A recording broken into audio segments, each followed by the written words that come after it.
नमस्कार दोस्तों, target with PS Parihar channel में आपका स्वागत है। आइए शुरू करते हैं और देख लेते हैं कि आज के समाचार पत्रों में विद्यार्थी जीवन से संबंधित कौन कौन सी सूचनाएं हैं। तो वीडियो को जल्दी से लाइक कर दें, शेयर कर दें। जिन छात्रों ने चैनल को अभी भी सब्सक्राइब न किया हो तो जल्दी से सब्सक्राइब कर लें ताकि आप लोगों को इसी प्रकार की ऑथेंटिक अपडेट्स सबसे पहले मिलती रहे।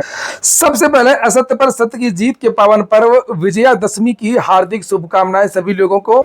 आज हैप्पी दशहरा है और आज ही 2 अक्टूबर भी है, यानी कि महात्मा गांधी और लाल बहादुर शास्त्री जी की जयंती है और इन महापुरुषों को आज नमन है।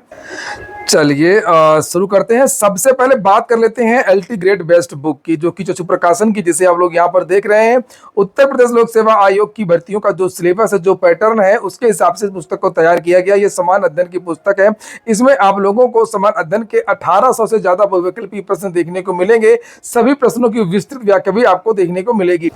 एलटी ग्रेड का समान अध्ययन का सारा सिलेबस इसमें कवर किया गया है। समान अध्ययन का आप लोग देख सकते हैं भारतीय इतिहास, भारत एवं विश्व का भौतिक भूगोल, भारतीय राज्य व्यवस्था, भारतीय अर्थव्यवस्था, प्रारंभिक गणित भी, गणित के भी 2-3 क्वेश्चन आते हैं और उत्तर प्रदेश स्पेशल भी आपको इसमें स्टडी मटेरियल और जो क्वेश्चन है वो मिल जाएगा। चक्षु प्रकाशन की यह बेस्ट बुक आप लोगों को सभी कापी किताबों की दुकानों में मिल जाएगी और अगर आप लोग ऑनलाइन मंगवाना चाहते हैं तो उसकी लिंक मैंने डिस्क्रिप्शन बॉक्स और कमेंट बॉक्स दोनों जगह उपलब्ध करा दी है। एलटी ग्रेड की चक्षु प्रकाशन की और भी बहुत सारी पुस्तकें आती हैं अलग अलग सब्जेक्ट्स की, जिन्हें आप लोग यहाँ पर देख रहे हैं। इनकी भी लिंक मैंने डिस्क्रिप्शन बॉक्स और कमेंट बॉक्स दोनों जगह उपलब्ध करा दी है। आप लोग चाहें तो इनको भी ऑनलाइन मंगवा सकते हैं।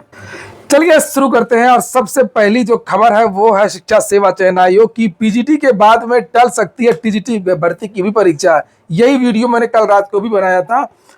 ये कल रात का वीडियो है जिसे आप लोग यहाँ पर ये देख सकते हैं और ये देखिए, ये 8 घंटे पहले मैंने बनाया था। लगभग 16,000 लोगों ने देखा भी है।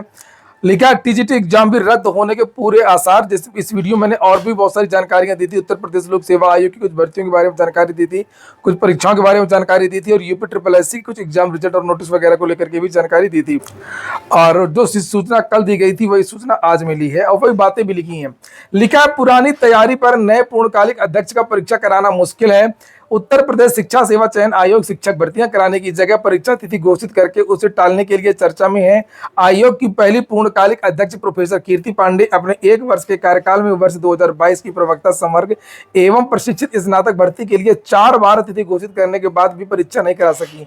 उनके पद से इस्तीफा देने के बाद कार्यवाहक अध्यक्ष राम सूचित ने बैठक करके 15 और 16 अक्टूबर को प्रस्तावित पीजीटी परीक्षा स्थगित कर दी।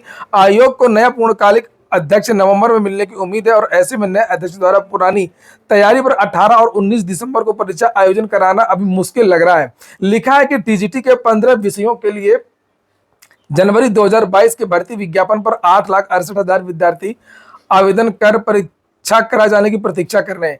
पीजीटी की तरह टीजीटी भर्ती परीक्षा आयोजन के लिए भी 4 बार तिथि घोषित की गई लेकिन परीक्षा नहीं कराई गई। अब 5वीं तिथि 18 और 19 दिसंबर को प्रस्तावित है। इस्तीफा देने से पहले यह तारीख प्रोफेसर कीर्ति पांडे की अध्यक्षता में हुई आयोग की बैठक में लिए गए निर्णय के बाद प्रस्तावित की गई। अब चूंकि आयोग में परिस्थितियां बदल चुकी हैं और नए अध्यक्ष के चयन की प्रक्रिया चल रही है और इसके लिए 21 अक्टूबर तक अभ्यर्थियों से आवेदन लिए जा रहे हैं। जानकारों का मानना है किसी पुराने अध्यक्ष के निर्णय के क्रम में की गई तैयारी पर नए अध्यक्ष द्वारा शिक्षक भर्ती परीक्षा कराए जाने के निर्णय लिए जाने की उम्मीद कम है। क्योंकि पुराना जो अध्यक्ष थी कीर्ति पांडे, उन्होंने जो गाइडलाइन बनाई होंगी अभी तक टीजीटी और पीजीटी को लेकर के, जो एजेंसी को ठेका दिया होगा, जिस तरीके से जो भी निर्णय होंगे, अब उस पर उसी तरीके के आदेशों के क्रम में जो नया चेयरमैन आएगा वो परीक्षाएं नहीं करवाएगा। क्योंकि कुछ ना कुछ तो गड़बड़ी रही होगी, इसीलिए उनका इस्तीफा हुआ और जिसका इस्तीफा होता है वो निश्चित तौर पर विवादित होता है। तो सारी की सारी चीजें नए तरीके से होंगी और इसीलिए इसमें लिखा है कि जो टीजीटी की परीक्षा है वो स्थगित होगी। और मैं बता दूं आप लोगों को कि यूपी टीईटी भी स्थगित होगी। अधिकारी भले ही बोल रहे हैं, उस दिन मैं गया था तो अधिकारी बोल रहे थे कि नहीं, बाकी चीजें सब समय से होंगी और टीटी भी समय से होगा, लेकिन ऐसा कहीं कुछ नहीं है। दोनों बातों में भिन्नताएं हैं। एक तरफ अधिकारियों का कहना है बाकी चीजें समय से होंगी और दूसरी तरफ उनका यह भी कहना है कि जो भी होगा वो नया चेयरमैन ही करेगा। और पता है आप लोगों को, नया चेयरमैन को आने में कम से कम 2.5 से 3 महीने लगना तय है। तो जो विज्ञापन निकलना था टेट का, तो हो सकता है कि विज्ञापन अब नहीं निकलेगा। कुल मिलाकर के छात्रों की जिंदगी के साथ खेल हो रहा है, तमाशा बना दिया गया है प्रतियोगी छात्रों का। प्रयागराज में, पूरे उत्तर प्रदेश में बार बार परीक्षाएं पोस्टपोन की जा रही हैं, आयोग के नाम बदले जा रहे हैं, चेयरमैन का अचानक इस्तीफा हो रहा है, उनका स्थानांतरण किया जा रहा है। और इस समय तरह तरीके की चर्चाएं हैं कि शिक्षा सेवा चयन आयोग जो है वो भ्रष्टाचार का अड्डा बन चुका है। और शायद यही यही वजह है जिसकी वजह से न तो परीक्षाओं के इंटरव्यू हो रहे हैं और न ही परीक्षाएं हो पा रही हैं। अब विद्यार्थी मांग कर रहे हैं कि जिस भर्ती की वजह से चेयरमैन को हटाया गया और उप सचिव वगैरह को हटाया गया, तो उस भर्ती की जो परीक्षा वो दोबारा करवाई जाए। ये देख सकते हैं, ये आज ही का पेपर। प्रतियोगी छात्र ने असिस्टेंट प्रोफेसर भर्ती विज्ञापन संख्या 51 को रद्द कर पुनः परीक्षा कराने की मांग को लेकर के बुधवार को चंद्रशेखर आजाद पार्क में बैठक किया और इसमें निर्णय लिया गया कि इसके लिए आंदोलन किया जाएगा। इसकी शुरुआत कार्यवाहक अध्यक्ष को ज्ञापन सौंप करके की जाएगी।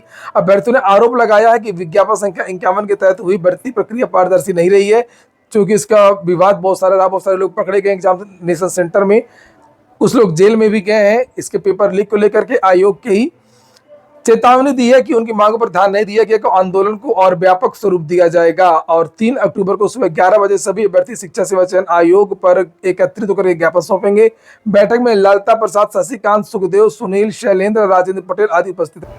अगली सूचना है एडेड जूनियर हाई स्कूल शिक्षक भर्ती की। यहाँ पर देख सकते हैं आप लोग, विद्यार्थियों ने फिर से शिकायत की है और ये शिकायत इसलिए कि एक शासन से शासनादेश जारी हो गया, फिर भी भर्ती की जो प्रक्रिया वो आगे नहीं बढ़ रही है।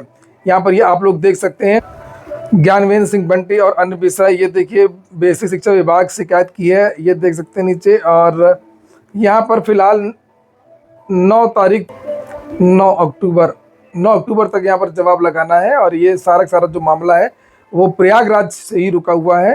अपर निदेशक बेसिक शिक्षा निदेशालय प्रयागराज, लखनऊ से भर्ती को हरी झंडी हो गई थी, वो पत्र मैंने भी आपको दिखाया था। लेकिन बताते हैं कि यहाँ पर तो अब प्रयागराज में जो ये आंदोलन होगा एडेड जूनियर भर्ती को लेकर के, पहले भी आंदोलन हुए हैं, उसकी तारीखों का ऐलान जल्द होगा और जो भी तारीखें होंगी वो मैं आपको इस चैनल के माध्यम से जानकारी दे दूंगा। अगली सूचना है, दिवाली से पहले राज्य कर्मियों का भी बढ़ेगा महंगाई भत्ता।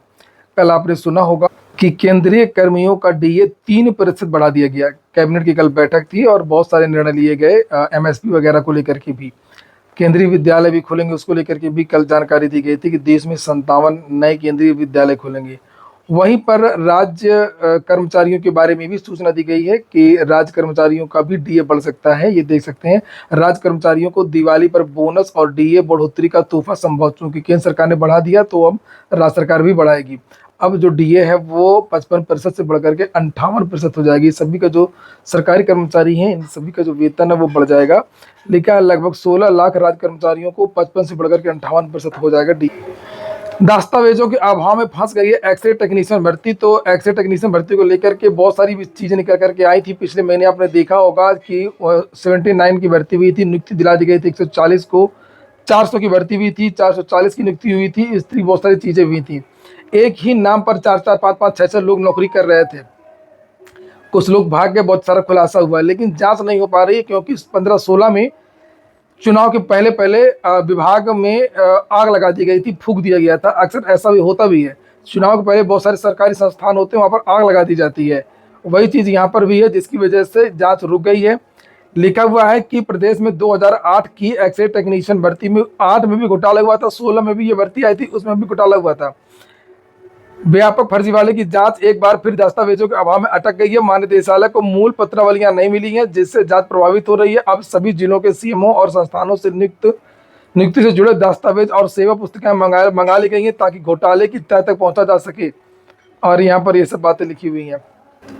पंचायत चुनाव टल सकते हैं, आरक्षण को लेकर के अभी निर्णय नहीं हो पाया है। लिखा है कि प्रदेश में त्रिस्तरीय पंचायत चुनाव निर्धारित समय पर न हो पाने के आसार बन रहे हैं और इसकी वजह अभी तक पिछड़े वर्ग के आरक्षण संबंधी संस्तुति के लिए समर्पित आयोग का गठन न हो पाना माना जा रहा है। अगर भविष्य में बनने वाले इस आयोग ने अपनी सिफारिशें देने में 6 माह का समय मांग लिया तो चुनाव में देरी तब मानी जा रही है।